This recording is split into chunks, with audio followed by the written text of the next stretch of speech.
Hi, Taylor. How are you? I'm doing well. How are you? I'm doing great. Thank you. Thanks. If I could ask about your two freshman receivers on campus, Liam Clifford and Harrison Wallace. How would you assess those two separately? And if you could just share some thoughts on ultimately not getting Lonnie White in this group as well. So Liam and Harrison, you know what? They're getting a ton of reps. They're getting better. Harrison is a player who is extremely athletic. You could tell by his his highlight film and what he did on the basketball court. So it's just about really trying to fine tune his skill development as a wide receiver.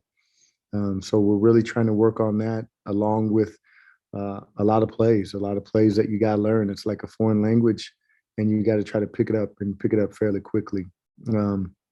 Liam, he's a very focused young man who works his tail off, and so both of them are having a really good camp. That, like I said, they're getting a lot of snaps. They're improving every day. So I'm excited to see just their growth throughout fall camp and then just throughout this season. Obviously, we want the best for Lonnie White, and of course we miss him because we once again thought he was a heck of a football player and a heck of a person, and his family they're absolutely awesome. So we're fired up. I know I'm gonna cheer for him and maybe watch a few more baseball games and look at some stats more than I normally do.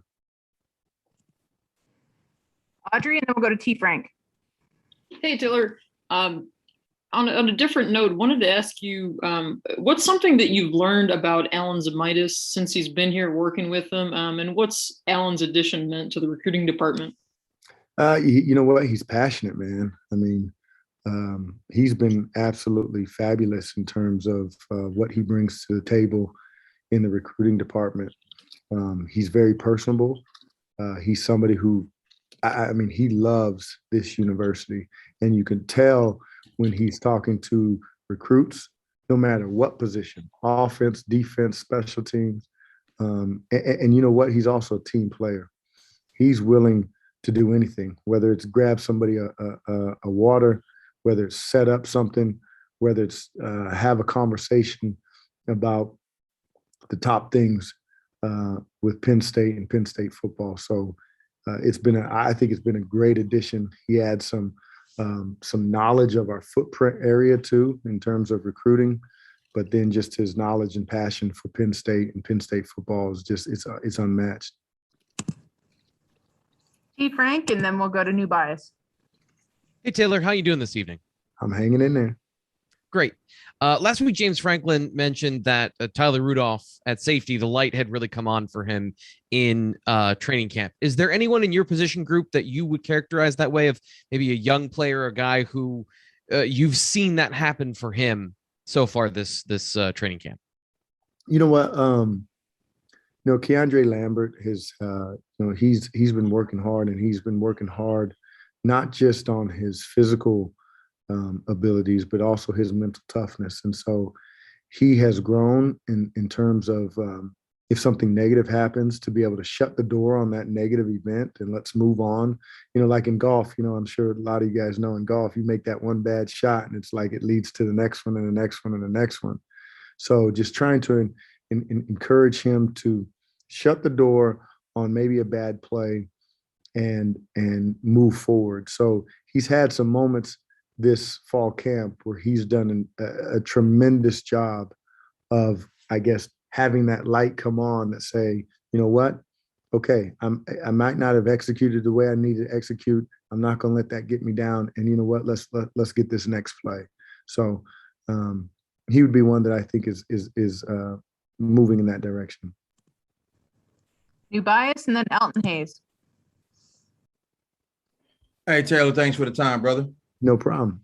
And respect. What have you noticed the biggest change with the way that Parker Washington practices from now as opposed to when he came on last year? You know what? I'm going to challenge Parker every day. And Parker is somebody who he's quick, he's fast, he catches the ball like crazy. In spring, he got a lot put on his plate. He had a lot of reps and a lot of responsibility in terms of making some plays. And so this fall camp, we got to be smart.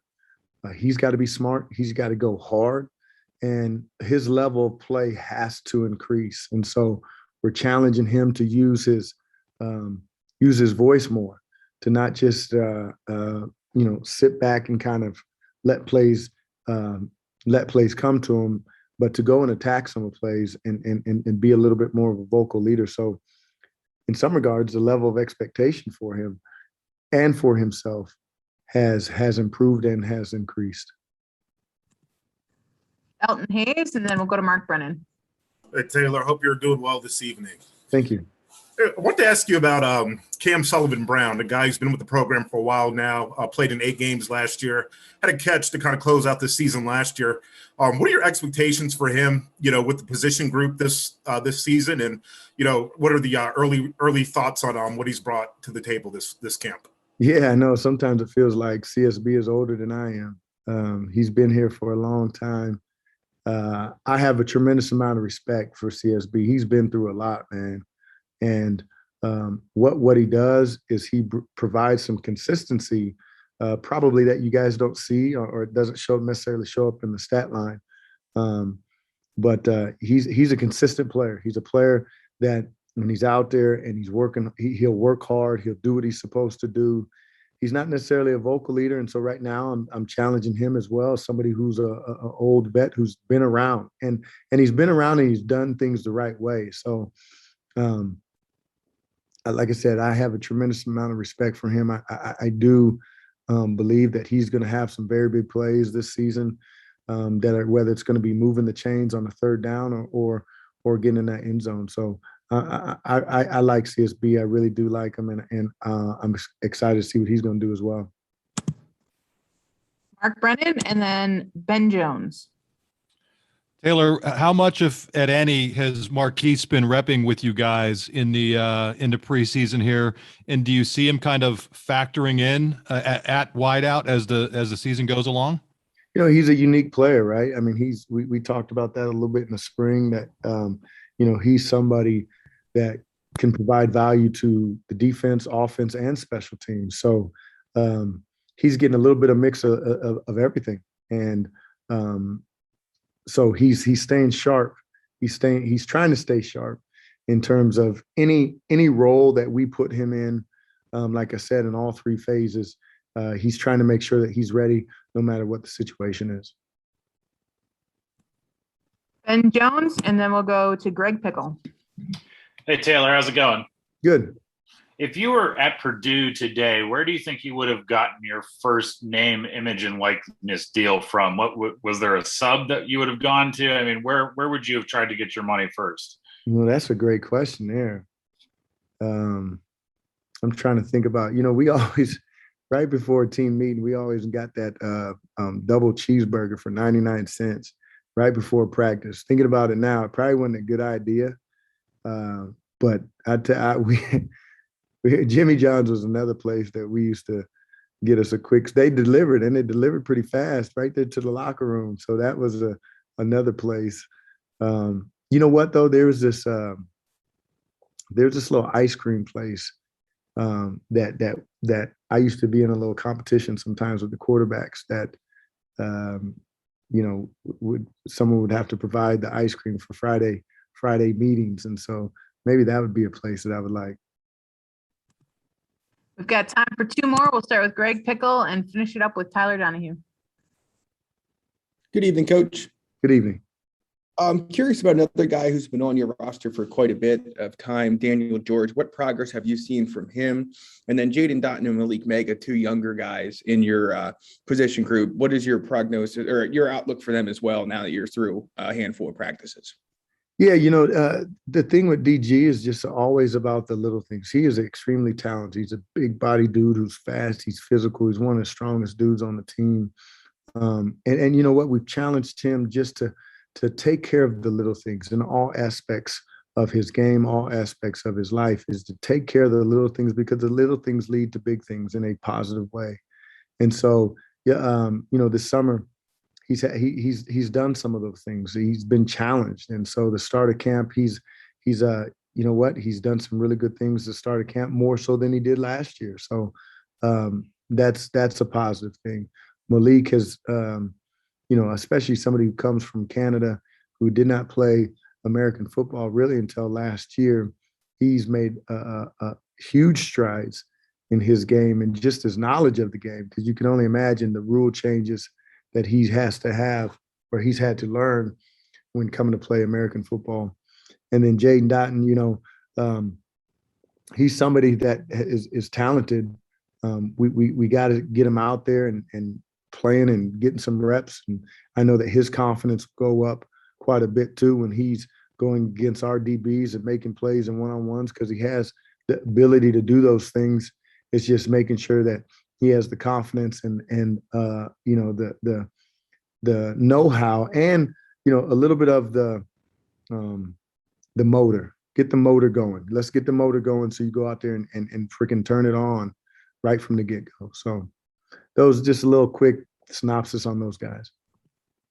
And our last question will go to Tyler Donahue. Tyler?